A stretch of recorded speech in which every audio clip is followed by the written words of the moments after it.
Всем хорошего настроения! В 17 век в высшем обществе появляется особый язык веера. Невзначай переложенный веер из одной руки в другую мог решить судьбу возлюбленного, выразить желание и даже назначить свидание с точным указанием времени. В наши дни язык веера понятен только исследователям. Интересно, а как с помощью мимики и жестов можно выразить симпатию? Спросим? В целом, по мимике и жестам можно вообще понять, о чем думает человек. И если сильно постараться, то можно выражением лица сделать так, что человек поймет, что. К примеру, это магазин или не магазин, да, где-нибудь стоишь.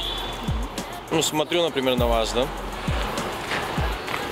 Ну, так вот как-то, взглядом там, улыбаешься, улыбкой, вот так. Улыбка вообще это значит, что человек тебе как бы рад, что он, настроен на то, чтобы с тобой общаться, как бы. То есть человек испытывает к тебе симпатию. Вообще, мне кажется, самый лучший способ – это улыбнуться мило, и все всегда будет хорошо. Я, значит, иду такая, увидела вас. Как-то так.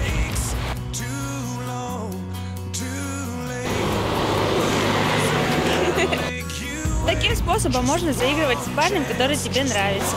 Симпатию можно выразить прической и одеждой. Например, если мужчина расстегнул свой пиджак, значит, вы его заинтересовали. Девушка заинтересованность показывает наматыванием волос на палец. Обращайте внимание на мелочи, и, возможно, так вы встретите свою судьбу. Виктория Сарада, Сергей Вдовиченко, Телемикс.